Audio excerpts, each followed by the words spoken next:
Hi friends, तर आज आपण दोन चलातील रेषीय समीकरण म्हणजे काय ते पाहणार आहोत. आता दोन चलातील रेषीय समीकरण म्हणजे काय, पहिल्यांदा आपण काय करूया, समीकरण म्हणजे काय ते पाहूया. समीकरण म्हणजे काय, आपल्याला मॅथमॅटिकल एक्सप्रेशन्स म्हणजेच ज्या काही आपल्या गणितीय क्रिया आहेत, बेरीज, वजाबाकी, गुणाकार आणि भागाकार, या क्रिया वापरून एखादं समीकरण आपण तयार करतो. आणि ते समीकरण कसं तयार करतो, समजा आपण काय करूया, हे पहा, 3x plus 2y equal to 0, हे मी एक समीकरण तयार केलं.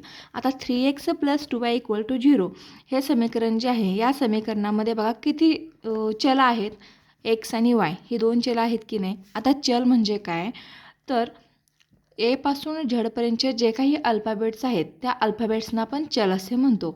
आता दोन चलातील रेषीय समीकरण म्हणजे काय, तर ज्या समीकरणामध्ये दोन चले वापरलेली असतात आणि ह्या चल असलेल्या प्रत्येक पदाची कोटी एक असते, म्हणजे याचा जो घातांक आहे तो एक असतो, त्या समीकरणाला आपण काय म्हणतो, दोन चलातील रेषीय समीकरण असे म्हणतात.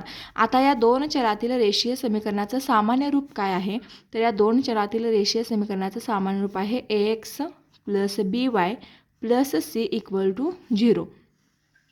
हे काय आहे, या दोन चलातील रेषीय समीकरणाचं सामान्य रूप. आता याच्यामध्ये बघा, या सामान्य रूपामध्ये येथे ए बी सी या काय आहेत, हे ए बी आणि सी या काय आहेत, ए बी सी या वास्तव संख्या आहेत. काय आहेत, वास्तव संख्या. ए बी सी काय आहेत, वास्तव संख्या. आणि ह्या ए आणि बी एकाच वेळी शून्य असू शकत नाहीत. ए आणि बी या दोन्ही एकाच वेळी काय असू शकत नाहीत, शून्य असू शकत नाहीत. आता बघा, दिलेलं समीकरण हे दोन चलातील रेषीय समीकरण आहे की नाही हे ओळखण्यासाठी पहिल्यांदा काय करायचं, आता समजा मी एक समीकरण तुम्हाला दिलं, 3x plus 4y plus 6 equal to 0. आता हे समीकरण दोन चलातील रेषीय समीकरण आहे की नाही हे ओळखण्याचे पहिल्यांदा या समीकरणामध्ये दोन चल आहेत का बघायचं. आता याच्यामध्ये एक्स आणि वाय हे दोन चल आहेत की नाही, हे एक्स आणि हे एक्स आणि हे वाय ही दोन चल आहेत. त्यानंतरची दुसरी अट काय बघायची आपण, तर याचा घातांक किती आहे. आता याचा घातांक काहीच नाही, म्हणजे काय असतो, एक असतो की नाही, मग याचा घातांक किती आहे, एक. जर याची कोटी एक असेल आणि या समीकरणामध्ये जर दोन चल वापरली गेली असतील तर ते काय असतं, दोन चलातील रेषीय समीकरण असतं. आता चल म्हणजे काय समजलं, चल म्हणजे काय, ए पासून झेडपर्यंतचे अल्फाबेट एक्स वाय हे काय झाले, चल. आता ह्या एक्सला लागून हा जो नंबर आला आहे त्या नंबरला आपण काय म्हणणार आहोत, सहगुणक. हा 3 जो आहे तो काय आहे, सहगुणक. हा 4 काय आहे, सहगुणक. आता दोन चलातील रेषीय समीकरण म्हणजे काय समजलं. आणि दोन दिलेलं समीकरण हे दोन चलातील रेषीय समीकरण आहे की नाही ते कसं ओळखायचं, तर सर्वप्रथम काय करणार आहोत, त्या समीकरणामध्ये किती चल आहेत ते पाहायचं आणि त्यानंतर त्या समीकरणाची कोटी किती आहे, त्या चलाची कोटी किती आहे ती पाहायची. त्या चलाची कोटी एक असेल तर दिलेलं समीकरण कसं असणार आहे, दोन चलातील रेषीय समीकरण असणार आहे. आता बघा, एक सामायिक रेषीय समीकरणे म्हणजे काय. आता जेव्हा आपण दोन चलातील दोन रेषीय समीकरणांचा एकाच वेळी विचार करतो तेव्हा त्या समीकरणांना काय म्हणायचं, एकसामायिक समीकरण. आता एकसामायिक समीकरण कसं सोडवायचं ते आपण पाहूयात. आपण एक एक्झाम्पल घेऊया. आता पहा, आपण एक एक्झाम्पल घेतले, 3x minus 3y equal to 8 आणि 3x plus y equal to 2. 5x वजा 3y बरोबर 8 आणि 3x अधिक y बरोबर 8. ह्याला आपण समीकरण 1 म्हणूया आणि याला समीकरण काय म्हणूया, 2. आता सर्वप्रथम काय करायचं, या समीकरणामध्ये दिलेल्या समीकरणामध्ये कोणत्या तरी एका चलाचे सहगुणक समान आहेत का बघायचं. आता चल म्हणजे काय हे मी तुम्हाला शिकवलं आहे आणि सहगुणक म्हणजे काय हेही सांगितले. हे एक्स जे आहे ते काय आहेत, चल, आणि हे एक्सला लागून जो नंबर आहे त्याला काय म्हणणार आहोत आपण, सहगुणक. आता ह्या एक्सचा सहगुणक किती आहे, 5. मग ह्या एक्सचा 5 आहे का, नाही. ह्या वायचा 3 आहे, ह्या वायचा 3 आहे का, नाही. सर्वप्रथम आपण काय पाहायचं, ह्या दोन समीकरणामध्ये एखाद्या चलाचा सहगुणक समान आहे का पाहायचं. समान असेल तर ठीक, समान नसेल तर कोणत्या तरी एका चलाचे गुणक आपण काय करून घ्यायचे, समान करून घ्यायचे. आता ह्या वायचा सहगुणक इथं 3 आहे आणि इथं 1 आहे, त्यामुळे ह्या वायचा सहगुणक आपल्याला 3 करायला सोपं जाईल. म्हणून काय करूया आपण, समीकरण 1च्या दोन्ही बाजूस काय करूया, 3ने गुणूया. काय करूया, समीकरण 1च्या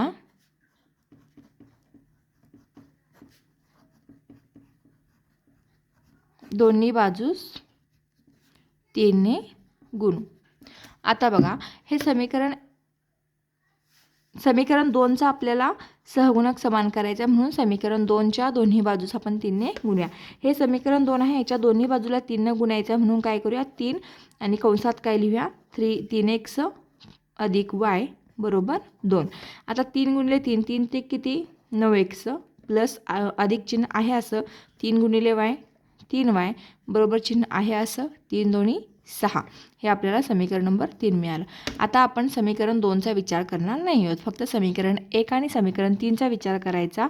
आता बघा हे समीकरण जे आहे ते काय आहे 5x - 3y 5x वजा 3y बरोबर 8 आणि हे काय आहे 9x अधिक 3y बरोबर 6. आता ह्या वायचा सहगुणक आणि ह्या वायचा सहगुणक समान आहे की नाही 3 3. आता ह्या दोन्हीचा सहगुणक समान आहे, म्हणून आता काय करूया ह्या दोन समीकरणांची बेरीज करायची की वजाबाकी हे कसं ठरवायचं. तर ह्या आपण ज्या चलाचा सहगुणक समान केलेला असतो की नाही त्या चलाची जे पुढचं चिन्ह आहे ते बघायचं कोणतं आहे, प्लस आहे की मायनस आहे. आता इथं वजा आहे आणि इथं अधिक आहे. आता ही दोन्ही चिन्ह जर अशी वेगवेगळी असतील वजा अधिक किंवा अधिक वजा असतील तर डायरेक्ट दोन समीकरणांची बेरीज करायची, किंवा ही दोन्ही चिन्ह जर समान आली वजा वजा आणि अधिक अधिक आली तर काय करणार आहोत या दोन्ही समीकरणांची आपण वजाबाकी.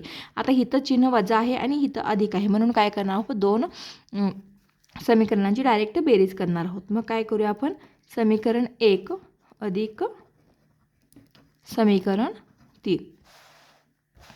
आता समीकरण 1 काय आहे बघा 5x वजा 3y बरोबर 8.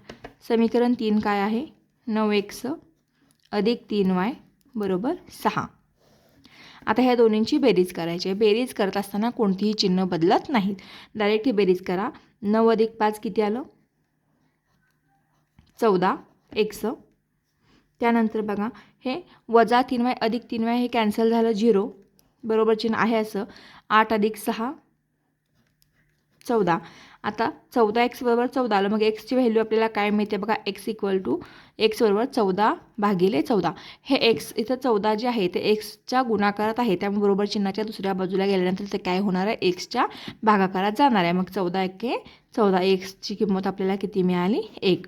आता काय करूया यानंतर x बरोबर 1 ही जी किंमत आपल्याला मिळाली ही किंमत कोणत्याही एका समीकरणात ठेवायची. समीकरण 1 मध्ये आपण काय करूया ठेवूया.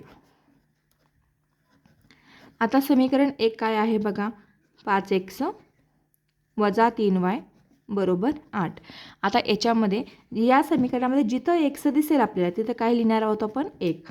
5 आहे असं एक्सच्या ठिकाणी 1 वजा 3y बरोबर 8. 5 गुणिले 1 5 वजा 3 गुणिले y 3y बरोबर 8. हे वजा 3y आहे असं बरोबर चिन्ह 8 आहे असं लिहिलं. हे अधिक 5 आहे इकडे बरोबर चिन्हाच्या दुसऱ्या बाजूला गेल्यानंतर काय होतं वजा 5. मग वजा 3y बरोबर 8 वजा 5 किती आलं 3. मग आपण काय करूया हे y बरोबर हे 3 आहे असं आता वजा 3 इथं गुणाकारात आहे की नाही इकडे गेल्यानंतर याच्या भागाकारात जाणार. मग y बरोबर 3 एके 3 मग काय आलं वजा 1. मग x आणि yच्या आपल्याला व्हॅल्यू काय मिळाल्या 1 आणि वजा 1. Thank you for watching.